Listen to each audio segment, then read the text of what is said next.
مفتی صاحب قبلہ ملعون ٹھہرایا گیا نا جو جھوٹ بولنے والا ہے، یہ کیوں؟ جس طرح اور برائیاں بھی ہیں تو یہ جھوٹ کیا وہ کنجی ہے برائیوں کی؟ اصل میں جھوٹ نفاق کی علامت ہے۔ اچھا، سچ کہتے ہیں ظاہر اور باطن کا یکساں ہونا، اور جھوٹ کہتے ہیں باطن میں کچھ اور ہے اور زبان پر کچھ اور ہے۔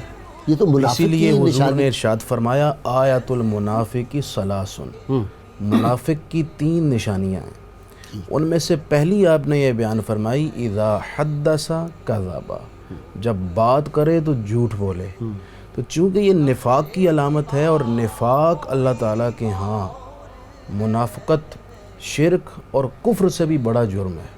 اللہ، اس لیے وہ اس معنی میں کہہ رہا ہوں کہ منافق کو جہنم کا سب سے سخت ترین عذاب دیا جائے گا۔ اس نسبت سے میں کہہ رہا ہوں کہ یہ نفاق اتنا غلیظ جرم ہے، کیونکہ جو مشرک ہے وہ اپنا شرک ظاہر کرتا ہے، کافر کفر ظاہر کرتا ہے۔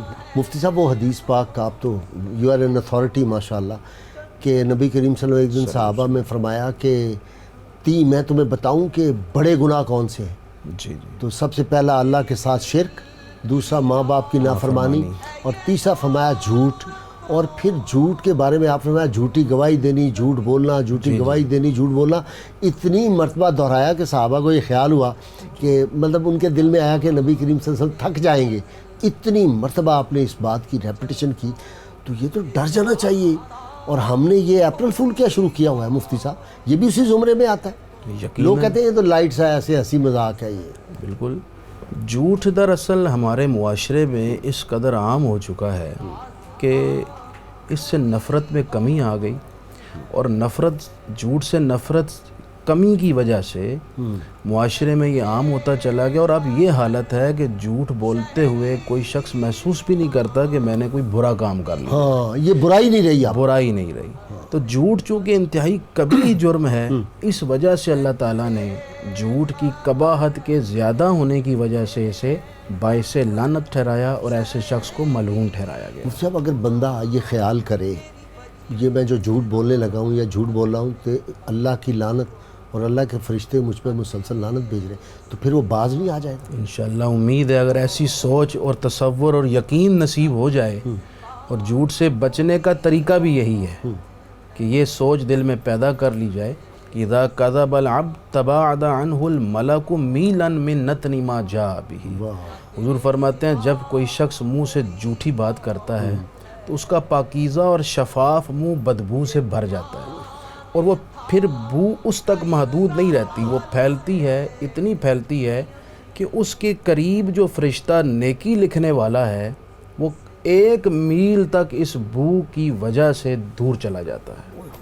جب انسان یہ سارے جھوٹ کی جو اس پر مترتب ہونے والی خرابیاں ہیں ان کو ذہن میں لائے تو پھر انشاءاللہ اسے بچنا بھی نصیب ہو جائے گا۔ مفتی صاحب آپ کا تعلق تبلیغ سے بھی ہے، اور آپ استاد بھی ہیں، اور ماشاءاللہ ایک مقام ہمارے دینی جو مبلغین تھے انہوں نے جو جھوٹ کے بارے میں لوگوں کو تعلیمات پہنچانی تھی بچنے کے لیے اس سے یا اس کی خرابی، میرا خیال ہے اس کو تو کبھی میں نے دیکھا ہی نہیں کہ کہیں ٹچ کیا ہو۔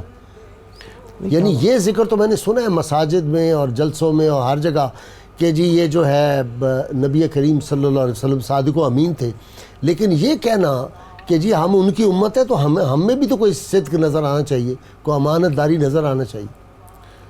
میں سمجھتا ہوں کہ جس قدر جھوٹ کے بارے میں ضرورت ہے کہ اس برائی کے خاتمے کے لیے اقدامات کیے جائیں اتنے نہیں ہو رہے۔